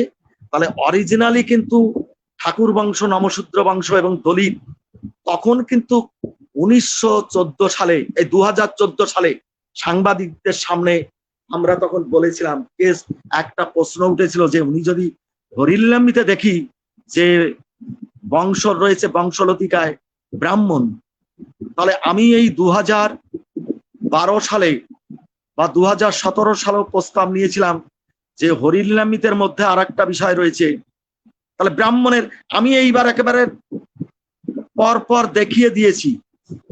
আর একটা বিষয় রয়েছে, হরিলীলামৃত গুরুচাঁদ চরিত, সমস্ত শাস্ত্রগ্রন্থ পড়লে দেখা যায় হরিচাঁদ ঠাকুর, গুরুচাঁদ ঠাকুর জাতিভেদ মানেননি। তার ভক্তরা মুসলমানদের সঙ্গে, আমাদের এখানে মুসি পাড়া, যাদের মুসি বলে ঘৃণা করা হয়, সেই মুসি বা ঋষিদের আমি পায়ে হাত দিয়ে প্রণাম করি, তারা আমাদের ডঙ্কার তালে তালে নাচে। তাহলে এখনো প্র্যাকটিক্যালি মানুষকে কোলে নেয় মতুয়ারা। আমার মতুয়াদের মধ্যে ব্রাহ্মণ আসে কালী পুজো করতে, ব্রাহ্মণীকে নিয়ে আসে। তাও দুঃখের বিষয়, পলতায় একটা জায়গার নামটা বলবো না, তিনি মতুয়া মহাসংঘের শাখা সংঘের প্রেসিডেন্ট। 1993 সালের ঘটনা বলছি, আমি তখন মতুয়া মহাসংঘের অল ইন্ডিয়ান কেন্দ্রীয় কার্যনির্বাহী কমিটির আমি অ্যাসিস্ট্যান্ট জেনারেল সেক্রেটারি। আমি নেমন্তন্ন পেয়ে এলাম, এসে আমার মাকে নিয়ে এলাম। মা এসে দেখি যে ব্রাহ্মণী রান্না করছে। আমার মা বলল কি, আমার ছেলে চাকরি পেলে আমি বলতাম যে মতুয়ার ছেলেকে বা নিপীড়িত ছেলেদের আমি এদের শিক্ষার জন্য খরচ করব, আর আপনার 4টে ছেলে চাকরি করে আর আপনি সেখানে ব্রাহ্মণ দিয়ে দুটো জোড়া কালী পুজো করছেন। এই যে আমাদের সংস্কার, আমার মনের মধ্যে মনের সংস্কারটা দূর করার জন্য গুরুচাঁদ হরুচাঁদ এইটা করলেন। আর সেইখানে আমাদের হরিলীলামৃতের দ্বাদশ আজ্ঞায় রয়েছে কি জানেন? চরিত্র পবিত্র ব্যক্তির প্রতি জাতিভেদ করিও না। হরিচাঁদ সে স্বরূপের বাড়িতে গেল, এত লক্ষ লক্ষ লোক আসে বারুণীতে, কে চোর কে বদমাস, এই চোর বদমাইশকে তারা তো হরিনামে, তারা প্লাবনে, তারা পবিত্র হচ্ছে। হরিচাঁদের কাছে যাচ্ছে ব্যভিচারী বৈষ্ণব, মৈথুনাত্মক সাধনার মধ্য দিয়ে চৈতন্য পরবর্তীকালে ভেগধারী বৈষ্ণবরা কেমন করে সেটার বিরুদ্ধেও তো প্রতিবাদ করেছে। আমার হরিচাঁদ প্রকৃত বৈষ্ণবকে রামকান্ত বৈরাগী এলে তার কোলে তাকে যেভাবে ভালোবেসেছেন, আবার ভেগধারী বৈরাগী এলে তা ছুঁড়ে ফেলে দিয়েছে। তাহলে মতুয়ারা তো, অর্থাৎ হরিচাঁদ ঠাকুর প্রকৃত মানুষকে ভালোবেসেছেন। তাহলে তিনি তো বলতে পারেন না যে চরিত্র পবিত্র ব্যক্তির প্রতি। 2018 সালের 3রা জানুয়ারিতে আমি ওই রমনা মন্দিরের, তাপসবাবুর বোধহয় মনে থাকবে, যেখানে সুশীল সিনহা এসেছিলেন, আমি সে সুশীল সিনহার সঙ্গে আমার ঝগড়া লেগে গেল। আপনারা জানেন সুশীল দা অতীব ভদ্রলোক, কিন্তু আমি যখনই বললাম নিউ ইয়র্কের, উনি খুব সহজ সরল ভাবে, তারপরে আমি ভাবলাম কি আপনি কার্তিক ঠাকুরের জামাই, কার্তিক ঠাকুরের যে তেজস্বিতা, আমরা আপনাকে শ্রদ্ধা করি, কিন্তু ওই মন্দিরটা এখন যে সমীর সরকারের মাধ্যমে যেটা হচ্ছে, আমরা ব্যথা পাচ্ছি বিশ্বের মানুষ, আপনি একটু সেইটাকে করুন। উনি কথা দিয়ে গেছিলেন, এখনো সেই মন্দির যদিও এখনো পাইনি। তাহলে আজকের এই চ্যানেল থেকেও আমি প্রতিবাদ কণ্ঠে বলতে চাই, ফেরত দাও নিউ ইয়র্কের মন্দির। মতুয়ার টাকায়, গরিব মানুষের টাকায় যে মন্দির হয়েছে, সমীর সরকার তুমি সেই টাকা নিয়ে মন্দির কুক্ষিগত করে নিজের ব্যবসার কাজে লাগাতে পারো না। বিশ্বের মতুয়ারা তোমাকে ধিক্কার জানায়, আমার মন্দির চাই, আমার নিউ ইয়র্কের মন্দির চাই। তাহলে সেইখানে সে যে যাই বলুক, যেটা বলবো, যেটুকু রিপোর্ট পেয়েছি সেইখানে আমি কথার মধ্যে দিয়ে আমি তো বলেছি শুধু ঊনবিংশ শতাব্দীর রেনেসাঁস নয়, বিংশ শতাব্দী পর্যন্ত চলে এলো আমার গুরুচাঁদ ঠাকুর। সেই বিংশ শতাব্দীর পরে একবিংশ শতাব্দীতেও মতুয়া জাগরণ দিকে দিকে গড়ে তুলতে হচ্ছে, উদ্বাস্তু আন্দোলন। যারা বাংলাদেশের তারা জানেন যে আপনাদের আত্মীয় স্বজন এখানে আমরা কি অবস্থায় আছি। আমার জন্ম এই নদিয়ায়, কিন্তু আমার আত্মীয় স্বজন বিভিন্ন জায়গায় রয়েছে। আমার আত্মীয় স্বজন যখন দেখি যে ঢাকায় প্রতিষ্ঠিত হয়েছে, আমার বংশের বৈরাগী গোষ্ঠী যখন দেখি যে ওই আড়ুয়াকান্দিতে, ওই যশোরে, খুলনায়, তখন তাদের সঙ্গে দেখা হয় যে একই রক্তের, আমি রক্ত মনে করি সমস্ত মতুয়া আমার রক্ত, সমস্ত মতুয়ার রক্ত, সেই রক্তে আজকে, তার জন্যই তো আজকে তাপস বাবুকে আমি কোনোদিন দেখিনি, আমার মনে পড়েছিল না, এখন তো জানলাম যে মনে পড়েছে। তাহলে আজকে আমরা যদি সবাই মিলে যে এই যে ব্রাহ্মণিক্যাল সিস্টেমের মধ্য দিয়ে, তার মানে কি নমশূদ্ররা জাতপাত মানত, গুরুচাঁদ পড়বেন, শ্রীকান্ত ঠাকুরের যেটা সুধাংশু বাবু যেটাকে সম্পাদনা করেছেন, সম্পাদনা এবং প্রকাশের সব থেকে টিকা টিপ্পনী দিয়ে এরকম গ্রন্থ, আমি এতগুলো গ্রন্থ তো আমার 140টা গ্রন্থ আনলাম, যে বইটা আমার বেরোবে মতুয়া জীবনী সাহিত্য 999 পৃষ্ঠা, প্রায় 1000 পৃষ্ঠার, সেটার বাইন্ডিং হতে যাচ্ছে, সেটা ফটোটট, সেইখানে আমি ওইটা ওনাকে দিয়েছি। ওনার ওই সমস্ত যে এই গ্রন্থের মধ্যে দেখছি কাইনমারি বলে একটা গ্রামে, সেখানে গোপাল সাধু যাচ্ছে, অর্থাৎ নমশূদ্রদের মধ্যে মগো নমো চালিয়ে নমো। আমার বাড়িতে একটা চিঠি আছে 1985 সালের, আমার তো এখানে জন্ম, আমি জানি না। সেই চিঠিতে একজন বলছেন কি, সেইখানে আমাকে বলছেন যে পুলিন মহন্ত, তার 3টে ছেলে গেজেটেড অফিসার, তিনি বলছেন কি, বাবা আমাদের সঙ্গে মেশো না কেন, আমরা ধানি নমো বলে কি। আমি বাবাকে বললাম যে বাবা এ কি বলছে, বলছে আমাদের সমাজে এই পাপগুলো ছিল, জালিয়া নমো, জিয়ানি নমো, অর্থাৎ তারক গোসাই।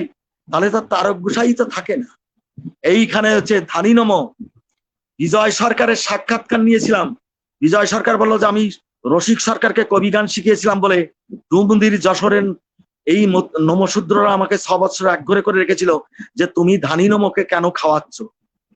তাহলে আজকে আমি 2012 সালে আমি বক্তৃতা করছি নড়ালে, সেখানে বলছে কি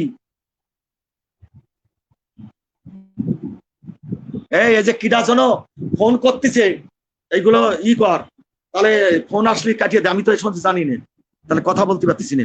তা এবার আমাদের সেইখানে দেখলাম গ্রন্থগুলিকে সেদিনকে শরৎচন্দ্র সরকার তার এক গবেষককে পাঠিয়েছিলেন Matua movement in Matua literature and Matua movement in Matua cultural activities, এর উপর একটা খুলনারই আমাদের সমাজের বিসিএস পাস অধ্যাপক তিনি গবেষণা করছেন আমাদের। তখন আমি বললাম যে দেখো আমাদের এই গ্রন্থগুলোর মধ্যে যেখানে যেখানে মুভমেন্ট করছে গুরুচাঁদ, সেখানে বিধবা বিবাহের জন্য হে বিদ্যাসাগর তুমি বিধবা বিবাহ দিতে পারো না।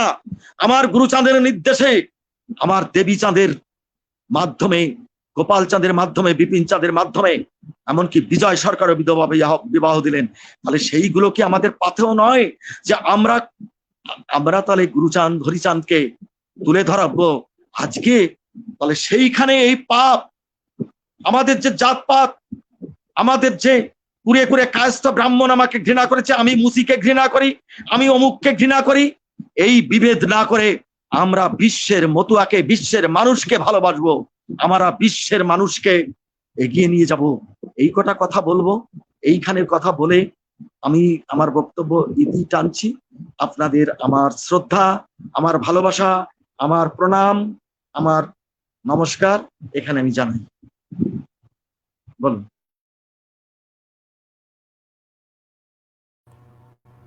আসলে খুব সুন্দর আলোচনা হচ্ছিল। আজই আমাদের মতুয়া কল্যাণ পরিষদ কর্তৃক আয়োজিত যতগুলো পর্ব হয়েছে এ পর্যন্ত সবচেয়ে দীর্ঘ সময় ব্যাপী আজকের পর্বটি। প্রায় আজ আমরা 1 ঘন্টা 17 মিনিট পার করছি ইতিমধ্যেই। আসলে অনেকেই হয়তোবা মানে অধৈর্য হয়ে হয়তোবা আমাদের কথা শুনছেন। যারা এতক্ষণ মানে আমাদের এই আলোচনা শুনছেন তাদের প্রতি কৃতজ্ঞতা প্রকাশ করছি। এবং আজকে অনেকেই কমেন্টস করছে, অনেক ধরনের কমেন্টস আসছে এবং ভারতের বিভিন্ন জায়গা থেকে দিল্লি, মুম্বাই, আসাম, নাসিক, আন্দামান এবং কুয়েত, এরপর বাংলাদেশের তো অসংখ্য শ্রোতাবৃন্দ আমাদের দেখছেন এবং আমাদের আলোচনা শুনছেন। পাশাপাশি বিভিন্ন জায়গা থেকে কমেন্টস করছেন এবং আপনার কাছে অনেক প্রশ্ন যদিও রয়েছে, আজকে হয়তো সময় স্বল্পতার কারণে আপনার কাছ থেকে আজকে প্রশ্নের উত্তর নিব না। আপনাকে আবারও আরো পেতে চাই, অর্থাৎ পরবর্তীতে আপনাকে আরো পাবো এই আশাবাদ ব্যক্ত করি। এবং সেই দিন এই যে আজকে যারা শ্রোতা মণ্ডলী রয়েছেন, যারা আজ বিভিন্ন বিষয়ে প্রশ্ন করছেন, এই প্রশ্নের উত্তরগুলো সেদিন আপনার কাছ থেকে নিয়ে নেব।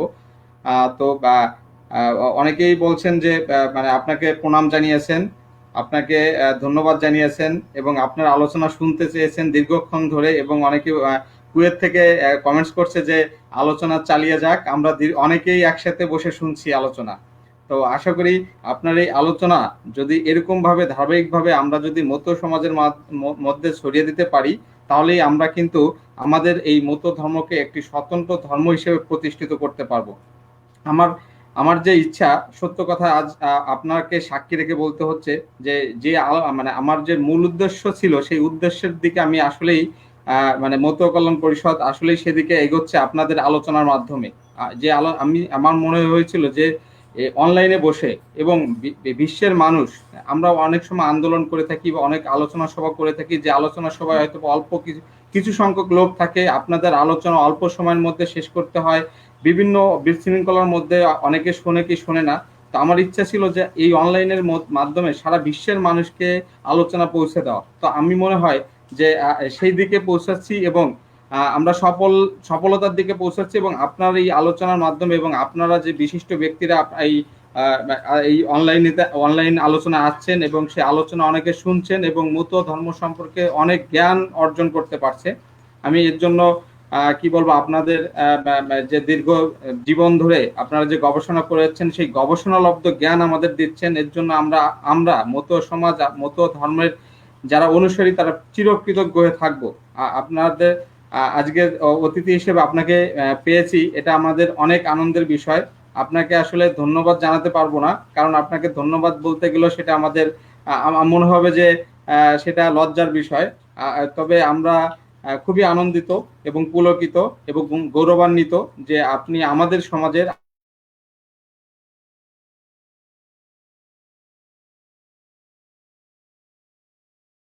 হতে পারি, তাহলেই একদিন আমরা প্রতিষ্ঠিত হতে পারবো। সর্বশেষ একেবারেই আমি বেশ অনেক কথা বলে ফেলছি, আমি সর্বশেষ আজকের শ্রোতা মণ্ডলী সম্পর্কে আপনি সর্বশেষ দুটি কথা বলবেন। আমি 1 মিনিটেই বলছি যে আমি প্রথমে হলো আপনাদের ঢাকায় কিছু বই সৌজন্য দিতে চাই, সৌজন্য সংখ্যা। এমনকি মতুয়া কল্যাণ পর্ষদকে আমার এই 5টা বই, এই যে একটা বই, এই একটা বই, একটা বই, এই বইগুলো দিতে চাই আপনাদের। সেইটা আমার তো পক্ষে যাওয়া সম্ভব নয়, যদি কাউকে দিয়ে নিতে পারেন, কেন এটা তো আপনারা সেটা। আর একটা কথা বলতে চাইছি যে শ্রোতা মণ্ডলী, যেভাবে শ্রোতৃ মণ্ডলী ধৈর্য সহকারে এই যে বসে আছেন, আমি কৃতজ্ঞ।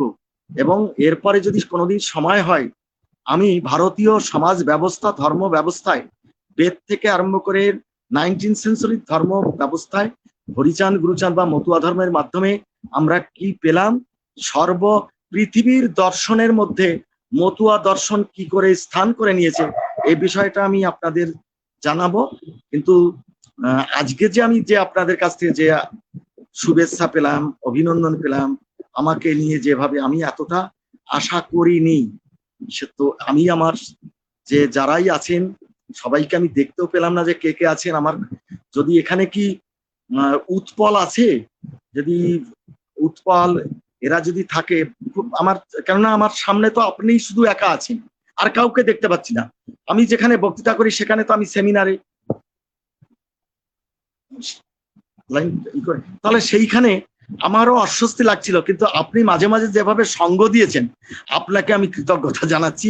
আমি এই কথা উৎপল দাসকে নাই, উৎপল দাস শুনে পরবর্তীতে শুনে ওনার সাথে আমার কথা হয়। সুবল বাবু, তারপরে সঞ্জয় বাবু, এরা কি ছিল মানে ঢাকা টাকার থেকে বা গোপালগঞ্জের থেকে, মালাকাদ্দা মানে সুধাংশু মালাকার, এরা সমস্ত ছিলেন। অনেকেই দেখছেন, সবাইকে আমিও দেখতে পাচ্ছি না, যারা দেখছেন তাদেরকেও আমি দেখতে পাচ্ছি না, বিশেষ করে যারা কমেন্টস করছেন তাদেরকে আমি দেখতে পাচ্ছি। ঠিক আছে, ঠিক আছে, নমস্কার। তাহলে আজকে এখানেই শেষ হলো।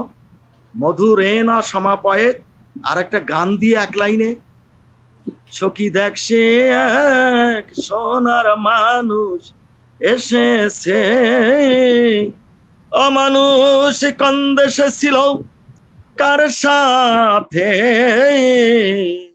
সখী দেখ সে এক সোনার মানুষ এসেছে। আমাদের সোনার মানুষ আমার গুরুচাঁদ, আর সোনার মানুষ আপনারা, তাদের উদ্দেশ্যে আমার প্রণাম জানিয়ে এখানেই শেষ করছি।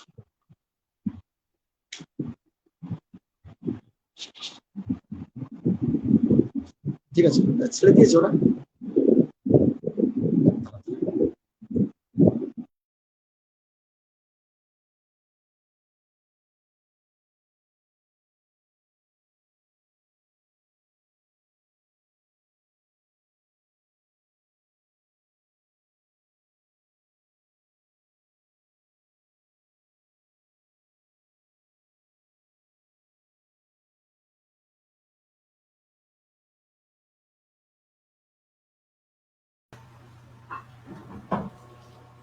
সর্বশেষ নেটওয়ার্কের কারণে আমরা বিচ্ছিন্ন হয়েছি। সর্বশেষ আবারও সবাইকে কৃতজ্ঞতা জানাই। আপনারা নিয়মিত আমাদের অনুষ্ঠান দেখবেন, বেশি বেশি করে শেয়ার দিবেন, কমেন্টস করবেন, তাহলেই আমরা আনন্দিত হব এবং উৎসাহিত হব। এবং যে আলোচনা আপনাদের সামনে তুলে ধরছি, সেই আলোচনা অন্যের সাথে আলোচনার মাধ্যমে নতুন কিছু সৃষ্টি করবেন এবং নতুন কোনো তথ্য আবিষ্কার করবেন, এই আশাবাদ ব্যক্ত করি। এবং ধারাবাহিকভাবে আমাদের এই অনুষ্ঠান দেখবেন। আমাদের অনুষ্ঠানটি প্রচারিত হয় প্রতি শুক্রবার বাংলাদেশ সময় 9:30